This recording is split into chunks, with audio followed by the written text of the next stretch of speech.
Shalom. Izin duduk ke saudara ya. Daripada glieng-glieng kita lebih aman saya duduk. Mungkin sampai besok minggu ya.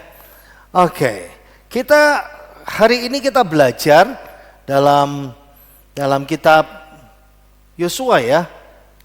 Belum nggak bisa dipakai colokannya itu. Nah, kita sudah belajar kitab Ulangan ya. Kita sekarang kitab Yosua, seri yang pertama. Kalau Yosua itu kalau dikasih gambaran, kata kuncinya itu kepemilikan ya. Nah, ini seperti MI, Mission Impossible, misi yang sungguh-sungguh mustahil. Bagaimana sekelompok orang kecil harus menaklukkan tempat yang besar, melawan bangsa-bangsa yang jumlahnya puluhan, tapi bisa seperti itu. Oke. Kalau kita bilang review dalam kitab Ulangan ya, umat Israel itu ada dalam kitab Moab, ada di dataran Moab. Mereka baru saja menangisi Musa, lama ya 30 hari berkabungnya. Dan mereka siap untuk berangkat dari dataran Moab itu. Nah, kalau kita sedikit membayangkan, jadi dari dataran Moab, kalau sudah lihat di sana ya, lalu kan ada lembah. Nah, itu lembah yang dimana Sungai Yordan turun. Nah, lalu harus pergi mengalahkan banyak bangsa yang seperti itu. Dan Musa kan dari Tan Moab ini ya, Musa dapat janji dari Tuhan.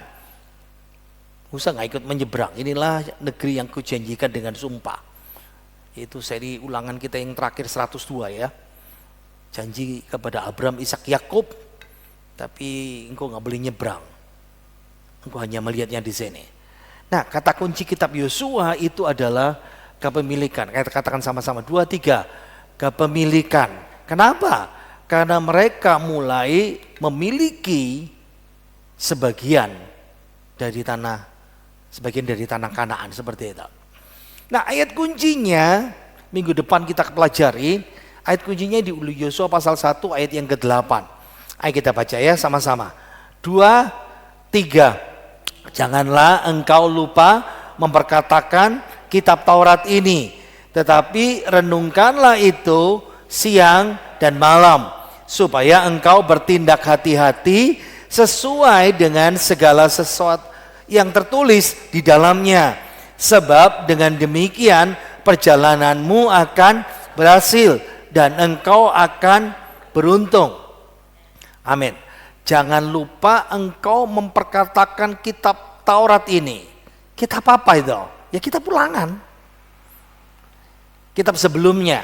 Kitab Ulangan itu merangkum semua yang ada dalam Kejadian, Keluaran, Imamat, Bilangan, dan dirangkum dalam kitab Ulangan.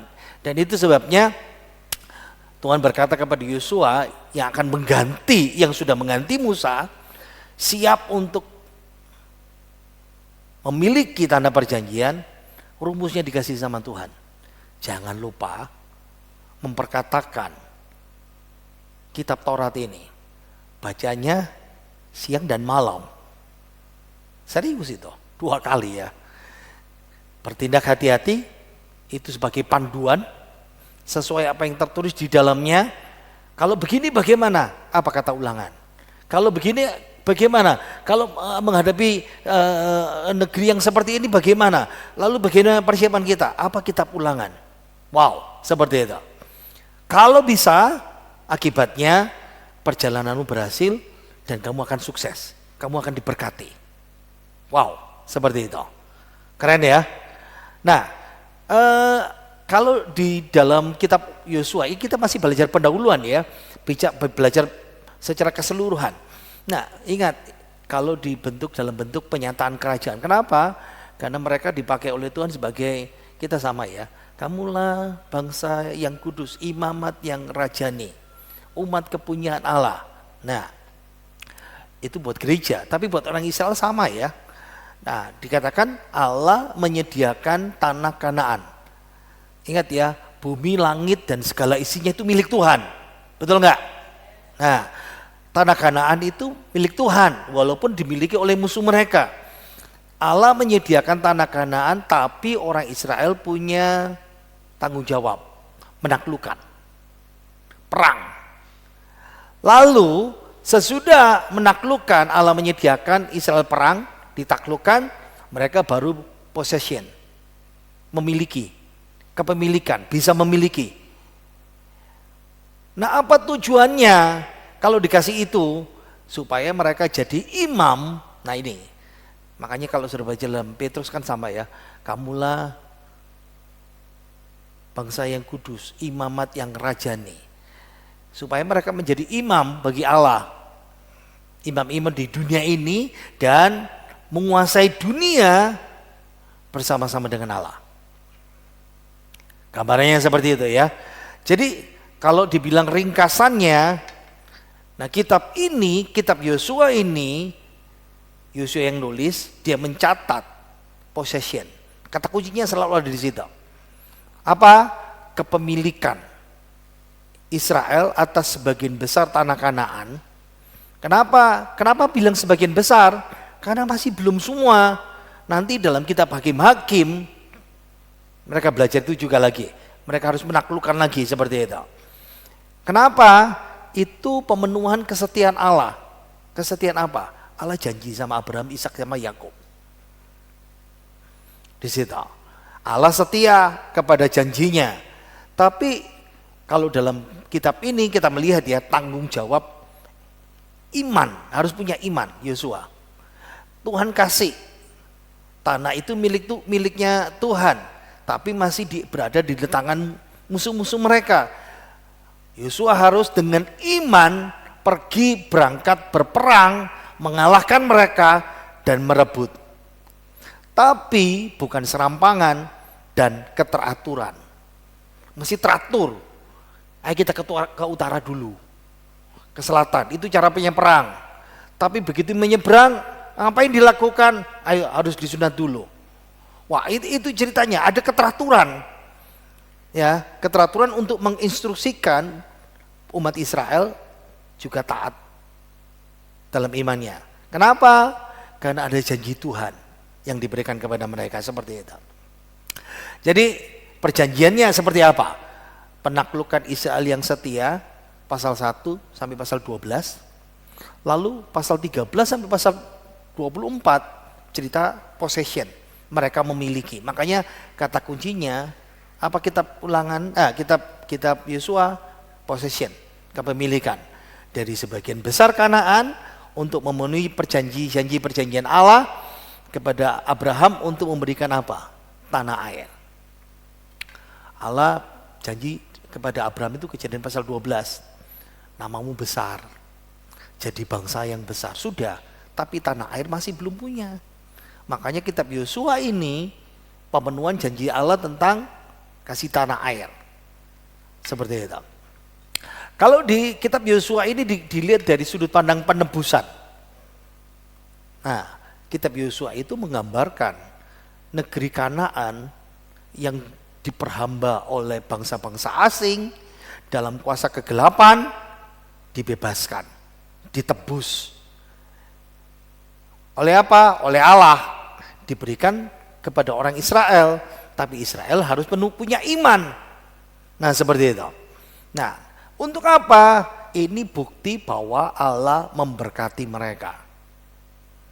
Menunjukkan berkat atas kepercayaannya kepada sebagai Allah penebus. Allah itu penebus.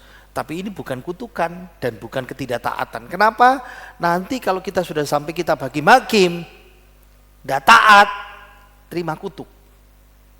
Nah ini bedanya antara kitab Yosua sama kitab Hakim-Hakim yang berikutnya seperti itu. Pelajaran ini kalau kita bisa melihat, Yosua itu tipologi, nanti saya terangkan tipologi itu seperti apa. Seperti tipe, seperti teladan, kata kuncinya nanti ya. Nah gini, Yosua memimpin orang Israel, bangsa Israel menaklukkan Kanaan, musuh-musuhnya. Itu sama seperti Yesus sekarang ini memimpin kita orang percaya. Lihat gambarannya, makanya disebut tipologi. Yosua memimpin orang Israel masuk Kanaan, menang atas perang. Tapi Yesus memimpin orang percaya menang atas dosa. Apa tujuan akhirnya? Sampai perhentian tanah Kanaan. Kalau Yosua, kalau kita gereja dalam kerajaan surga. Itu seperti itu. Ditanya, apa sih tipologi? Tipologi itu dari kata Yunani, dua kata. Compound, bentukan dua kata. Tipos, tipos itu kayak cap. Jadi kalau saudara 2000 tahun yang lalu, tipos, oh itu cap. Kayak gini ya. Nah kalau saudara bikin baju, ada pola, ada patronnya seperti itu. Atau ada anak gambar, dikasih contoh gambar. Lalu mulai ditiru gambar itu. Tipologi, logi itu logos, firman. Sama seperti Kristus. Jadi umumnya tipologi itu diterjemahkan teladan ya. Ada banyak tipologi perjanjian lama menggambarkan tentang pribadi dan karya Kristus. Apa saja misalnya ya, bermacam-macam ya, misalnya tokoh. Nah misalnya Yosua, tapi tidak semuanya. Yosua dalam satu sudut, dia memimpin orang Israel masuk tanah Kanaan. Itu tipologi Kristus memimpin orang percaya masuk kerajaan Allah. Seperti itu. Misalnya peristiwa hari raya penebusan, atau misalnya korban anak domba yang dipersembahkan, darahnya menutupi dosa orang Israel. Nah itu sebabnya ini tipologi. Di perjanjian baru Yesus disebut anak domba Allah yang menghapus dosa umat manusia. Nah itu tipologi ya. Misalnya ada kotak perlindungan. Nah ada bagan-bagan ya, saya mau tunjukkan lengkap. Yang pertama, Yosua itu dan Yesus gambarnya yang sama ya, pemimpin yang taat kepada hukum. Nah Yosua di pasal awal, pasal 1 yang kita baca tadi itu ya, renungkanlah firman ini siang dan malam, lakukanlah dengan setia, maka kamu akan dibuat menjadi beruntung dan perjalananmu akan berhasil. Seluruh hukum yang telah kuperintahkan kepadamu disuruh taat. Waktu akhir pasal 24, Yosua di akhir hidupnya dia tetap setia. Aku dan seisi rumahku kami akan beribadah kepada Tuhan. Dari awal sampai akhir dia taat kepada hukum Allah. Nah Yesus sama. Aku datang bukan untuk menghapus, tapi untuk menggenapi. Filipi pasal 2 ayat ke-8. Taat sampai mati, bahkan sampai mati di kayu salib. Itu Yesus. Nah tipologinya sama seperti ini ya. Tapi Yosua itu bukan Yesus. Yosua itu manusia nggak sempurna. Tapi tipologi yang seperti ini. Yang kedua, dia pembebas yang menyelamatkan pendosa. Siapa contohnya? Rahab. Nah kalau ditanya Rahab itu orang siapa? Orang Yeriko, musuh, orang kafir, pelacur lagi. Ingat ya, beberapa orang penafsir Alkitab mereka berkata begini, Rahab itu pelacur yang sudah pensiun. Ketika saya lihat dalam bahasa aslinya bentuknya aktif. Jadi dia masih aktif menjual tubuhnya, tapi dia percaya. Jadi dia pelacur yang aktif, diselamatkan. Ya punya iman ya, jelas ya. Karena iman, maka Rahab. Nah itu kitab Ibrani. Sekarang Gibeon, siapa Gibeon? Itu musuh, satu bangsa tersendiri. Datang pura-pura menipu dengan taktik licik. Kami dari bangsa yang jauh, waktu berangkat, lihat baju kami bagus, sekarang compang-camping. Sekarang lihat sepatu kami, lihat pakaian kue makanan kami sudah jadi remah-remah. Lalu bikin perjanjian. Ternyata ketahuan ini bangsa yang dekat dengan mereka. Tapi dibebaskan waktu Gibeon diserang musuhnya. Dibebaskan sama Yosua. Yesus sama. Roma pasal 5 ayat 6 sampai 8. Kristus telah mati untuk kita ketika kita masih berdosa. Itu minggu pertama, masih ingat? Nah seperti itu. Siapa itu contohnya? Banyak ya, ada wanita yang kedapatan berzina, mau dilempari batu. Sakius, koruptor itu, penjahat yang di sebelah. Sama. Yang berikutnya, yang ketiga, pejuang yang menaklukkan musuh-musuhnya. Yosua itu menaklukkan, membakar, mengeksekusi raja-raja dan kota-kota Kanaan. Sengaja enggak kasih jumlahnya, nanti saya tanya sama saudara ya. Ada satu peristiwa Yosua meletakkan kakinya di leher raja-raja, musuh-musuhnya. Yesus sama persis. 1 Korintus 15 ayat 25, Yesus ia meletakkan semua musuhnya di bawah kakinya. 1 Yohanes pasal 3 ayat yang ke-8, alasan anak manusia datang adalah untuk menghancurkan pekerjaan iblis. Yosua bernubuat juga. Waktu dia menaklukkan Yeriko, dia berkata, terkutuklah orang yang membangun kota ini kembali. Dia bayar nyawanya, anaknya dengan ketika meletakkan dasar-dasarnya, menutupnya pintu gerbangnya, menutup, digenapi. Waktu perang dia perintahkan matahari bulan berhenti di situ. Makanya dia nabi ya yang bernubuat. Yesus sama ya. Yohanes pasal 2 saja, runtuhkan bait Allah ini dalam 3 hari lagi aku akan membangunnya. Dia bernubuat tentang kematian dan kebangkitannya. Dia bicara tentang nubuatan kerajaan Allah, hal kerajaan Allah adalah seperti bla bla bla bla. Matius 24:25 bernubuat tentang akhir zaman. Yang kelima yang sudah kita bahas tadi, Yesus itu pemenang mewariskan rumah yang kekal. Di rumah Bapakku banyak tempat tinggal. Kalau Wahyu pasal 21-22, Yerusalem baru diberikan kepada kita, surga baru, bumi baru. Yosua membagi warisan kepada 9,5 suku, dikasih kepada suku Lewi dan Harun dikasih kota. Seperti itu. Nah, kalau bicara Mesias dan penebusan Israel di masa depan, nah ceritanya Israel sudah memiliki negeri itu ketika Yosua diberkati. Hakim-hakim jatuh, kehilangan, diserang musuhnya. Lalu zaman raja-raja mulai kembali. Zaman Daud, zaman Salomo, berada dalam puncak. Zaman raja mulai turun sampai dibuang. Lalu Yesaya penubuat. Yesus. Nah, memang tidak bicara tentang Yesus ya, tapi bicara tentang Mesias, pasti Kristus. Mereka tidak tahu Mesias itu Kristus. Mesias akan jadi seperti Yosua kedua, memulihkan negeri yang sunyi sepi menjadi tanah pusaka yang didiami. Jadi kita akan belajar Yosua itu 24 pasal. Hari ini pendahuluannya cuma 1. Ketika saya cek ya, ulangan pendahuluannya itu sampai 6 seri. Wow, ini cuma 1, minggu ini saja ya, 1 ya. Lihat, dia penaklukan pasal 1 sampai pasal 12, lalu pasal 13 sampai pasal 24 pendudukan. Lihat ya, persiapan yang warna hijau, persiapan penaklukan kepemilikan. Di mana? Di Sungai Yordan, di Kanaan, lalu membagi 2,5 suku dan 39 suku. Kalau persiapannya pasal 1 sampai 5 cuma 1 bulan. Lalu menaklukkan Kanaan 7 tahun. Kepemilikannya 18 tahun. Kalau ditanya siapa penulisnya? Ya Yosua. Siapa Yosua itu? Jenderal militer. Tapi awalnya enggak. Yosua itu pembantu Musa yang masih muda tapi setia.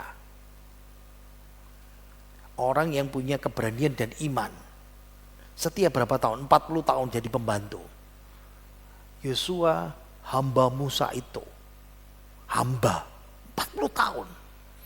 Yosua tidak langsung jadi jenderal. Awalnya dia budak di Mesir ya, pasti. 40 tahun ikut Musa, diajar Musa, disuruh Musa, jadi hamba Musa. 40 tahun belajar, baru umur 80 memimpin. Saudara bisa bayangkan ya, gimana itu? Kalau ditanya, kok bisa Yosua yang tulis? Memang ada beberapa ya, bagian yang terakhir bagaimana Yosua cerita, tidak mungkin Yosua cerita tentang kematiannya sendiri. Nah, oke. Kalau bukti-buktinya, bukti eksternal dari luar. Pengajarannya orang Yahudi. Ingat ya, orang Yahudi duluan, lalu Yesus datang, karena orang Yahudi menolak Yesus, ada orang Kristen. Nah, orang Yahudi itu ngajar, Yosua yang tulis. Pasti itu, kecuali 5 ayat terakhir. Tapi kalau bukti dari dalam kitab itu, Kitab itu sendiri mengatakan, saksi matanya mengatakan demikian. Kesatuan ceritanya sama persis seperti itu. Nah memang kalau dilihat, ini buat orang sekolah ya, yang paling gampang itu. Ingat ya, kalau kepenulisan mesti bicara saksi mata. Ada kata kita, ada kata kami, sudah jelas ya. Yosua terlibat di situ. Apalagi ceritanya Rahab masih hidup waktu ditulis. Orang Yebus masih mendiami Yerusalem. Nah ini akhirnya direbut zamannya Daud. Disebut kota Daud. Nah kota Kanaan disebut nama kuno ya. Baala untuk Kiryat Yearim, Kiryat Arba untuk Hebron. Tirus masih belum ada. Nah lihat, nah ini yang paling penting. Ketika orang Israel masuk menaklukkan Kanaan, Filistin itu masih belum ada. Bukan ancaman, bukan apa-apa. Harus dipahami seperti itu. Jadi kalau mereka menghubungkan dengan Filistin, lebih dulu masuk, enggak. Alkitab sudah cerita dalam kitab Yosua, Yosua masuk dulu dan menaklukkannya. Dan Filistin yang zaman dulu di Alkitab zamannya Goliat, enggak ada lagi di zaman ini ya. Dan Yosua yang menulis bagian-bagian tersebut seperti itu. Ada lagi ya, memang Yosua enggak tulis. Misalnya kematiannya sendiri, menaklukkan Kaleb atas Hebron yang dicatat dalam Hakim-Hakim, lalu menaklukkan Otniel dan Debir, kayak ginilah, menaklukkan Lesem. Nah siapa yang nulis? Kemungkinan besar ada Imam Eliezer atau putranya Pinehas, mungkin juga Samuel, mungkin juga Esra. Jadi tetap ada yang editor ya, yang nambah-nambah ini seperti itu. Oke, tapi keseluruhan sudah pasti Yosua seperti itu. Oke, bukunya namanya apa? Yosua. Makanya waktu saya kasih nama anak saya Yosua, saya kan sudah bilang sama saudara, Yosua itu kalau di perjanjian baru Yesus. Tapi kan tidak mungkin orang Surabaya, orang Indonesia kasih nama anaknya, Pak namanya siapa Pak? Yesus. Kan gak enak saudara ya. Orang Amerika Latin banyak yang namanya Yesus seperti itu. Tapi kalau orang Indonesia nama Yesus, gak ilok mosok dikasih nama juru selamat. Nah itu begitu ya. Saya tunjukkan sama saudara. Jadi nama buku ini aslinya namanya Yosua. Karena tokonya Yosua ya. Yosua itu artinya apa? Tidak bisa dibaca, YHWH. Tapi kalau ditanya ya kira-kira Yahweh, Yahweh menyelamatkan atau Yahweh adalah keselamatan. Sekarang kita lihat, kenapa Yosua kok bisa jadi Yesus? Ini ya. Saya noleh ke belakang aja. Geliing saudara masihan ya. Yehosua. Nah makanya Yehosua. Ini ini vokalnya ho, ini o-nya swa. Nah ini Yehosua. Yosua adalah Yahweh adalah keselamatan. Jadi kalau diterjemahkan dari kata Ibrani ke bahasa transliterasi kita, Yehosua bacanya seperti itu. Kalau bentuk pendek, Yesua. Kayak nama saya, Yonatan. Kalau nama lengkapnya Yehova Natan. Tuhan memberi, pemberian Tuhan. Kalau disingkat, Yonatan. Kayak seperti itu ya. Itu bahasa Ibrani seperti itu. Nah, ketika diterjemahkan dalam bahasa Yunani, nah huruf terakhir ayin itu yang di belakang kayak y itu tidak diterjemahkan karena tidak ada kata ayin dalam bahasa Yunani. Nah satu lagi shinnya yang kayak huruf w ini, shin ini nggak bisa diterjemahkan lagi karena tidak ada huruf ya, tidak ada huruf shin untuk Yunani. Jadi Yesu seperti itu. Nah, yehnya diganti i. Jadi yeh itu Ibrani, tapi kalau Yunani i. Jadi itu namanya kesetaraan.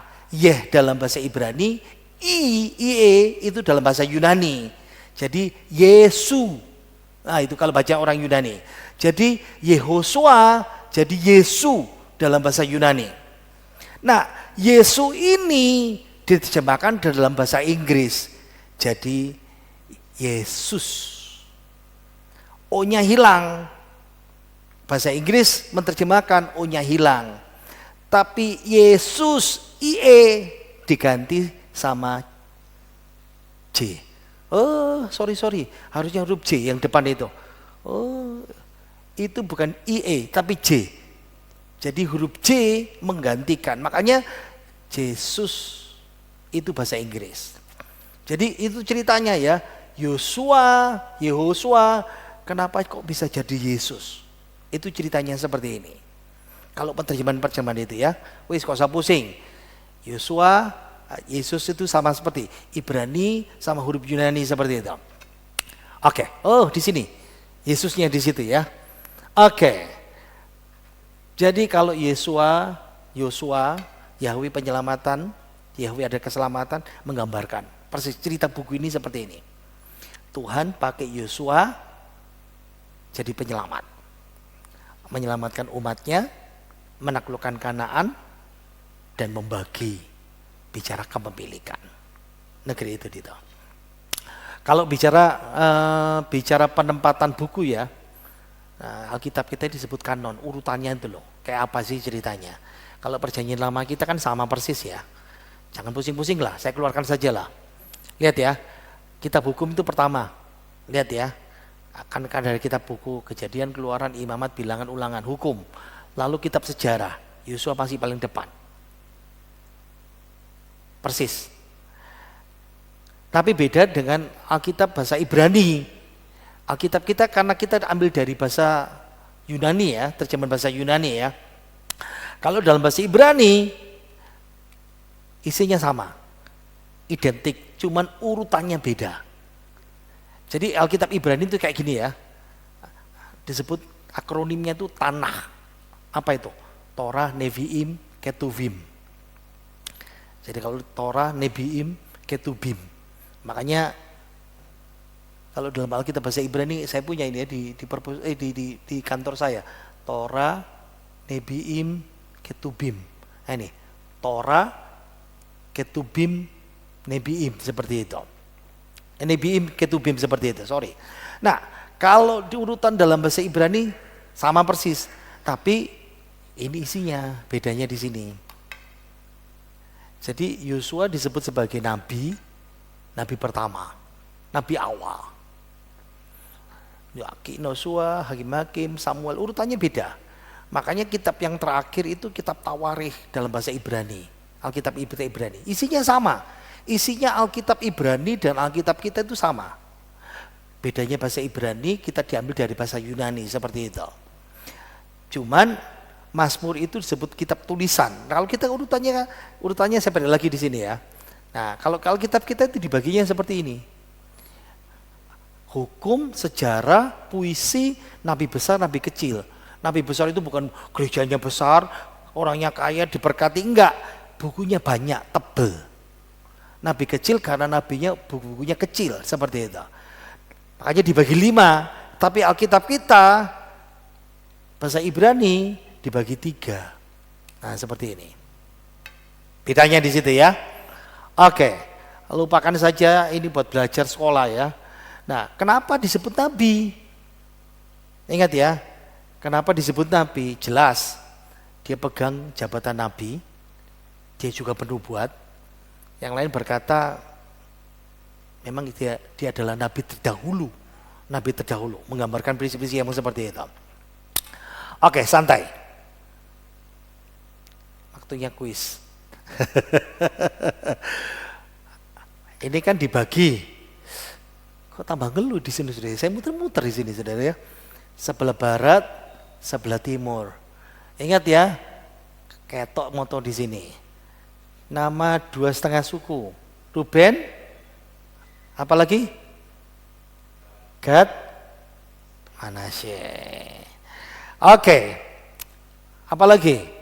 Berapa kali mereka berbaris mengelilingi Yeriko?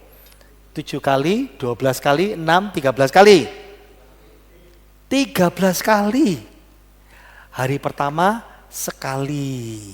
Hari kedua sampai hari ke-6 sekali. Hari ke-7 berapa kali? 6 ditambah 7, Nah, kalau dibagi ke coklat gak dapat KB nih saudara ya. Pertanyaan berikutnya, berapa banyak total raja dikalahkan? Makanya saya tidak keluarkan dari tadi. 13, 31, 23, 30. 31. Bayangkan, makanya saya katakan tadi itu ya. 1-2 juta orang, tapi tentaranya cuma 600.000. 600.000 mengalahkan 31 kerajaan. Berat ya. Kronologisnya. Keluaran itu tahun 1446 sebelum Masehi. Makanya 3.400 tahun yang lalu. Eksodus. Masuk tanah Kanaan 1406. 7 tahun penaklukan sampai 1399. Kisah akhir kitab Yosua seperti itu. Oke, lupakan saja dari mana angkanya, saudara tidak usah pusing-pusing ya. Ini buktinya seperti ini, gampang, yang paling gampang. Ayat kuncinya belajar kitab 1 Raja-Raja pasal 6 dan Hakim. 1 Raja-Raja bilang orang Israel meninggalkan Mesir 480 tahun sebelum tahun keempat Raja Salomo. Nah, Salomo memerintah 966 ya di situ. Ditambahkan ketemunya 1446. Makanya Keluaran berarti 1446 sebelum Masehi. Tambah 40 tahun berarti berkurang 1406. Bicara hakim-hakim, Yefta bilang penaklukan sampai zaman dia 300 tahun. Ditambah 140 tahun, ketahuan 480, ketemunya seperti itu. Gampang ya, penaklukan kan 7 tahun. Jadi masuk tanah perjanjian 1399. Yosua lalu ditulis, tetap diedit, ditambah-tambah yang berikutnya seperti itu. Makanya urutannya ya, gambarannya seperti ini. Oke, kalau belajar kitab Ulangan, kita kemarin belajar Holy War. Tema Holy War, perang kudus. Bagaimana kamu melakukan perang kudus, instruksinya. Yosua melakukan perang kudus. Bagaimana melaksanakannya? Balik lagi, stop. Ingat ayat kunci. Kamu harus melakukan hukum ini dengan tepat. Renungkanlah siang dan malam, maka kamu akan dibuatnya menjadi berhasil. Cocok gak? Gimana perang? Sudah ditulis dalam kitab Ulangan. Bagaimana memiliki tanah Kanaan? Dikasih janji, sudah dimiliki. Peran Yosua diangkat jadi pemimpin. Taurat Musa ditegakkan, terakhir ditegakkan ulang. Wow. Makanya kenapa disuruh merenungkan. Oke, slide terakhir. Masih ingat enggak kata kunci kitab Kejadian? Pemilihan. Ya. Sekarang kita bicara yang atas itu mereka, itu sekarang bagi kita, kitab Yosua. Kitab Keluaran. Kata kuncinya apa? Pembentukan. Masih ingat ya? Imamat, bilangan, Keluaran, pembentukan, imamat, pengudusan, bilangan, persiapan. Masuk tanah perjanjian. Yosua, nah sebentar, tunggu dulu. Bagi orang Israel, pembentukan, kalau kita keselamatan. Kitab imamat, pengudusan, makanya kita dikasih petunjuk, taati firman Tuhan ini. Ini. Kitab bilangan persiapan, kita seperti berjalan di dunia ini. Kitab Yosua, kemilikan, possession. Kalau kita ini bicara di akhir, kita masuk surga seperti itu. Simpel ya?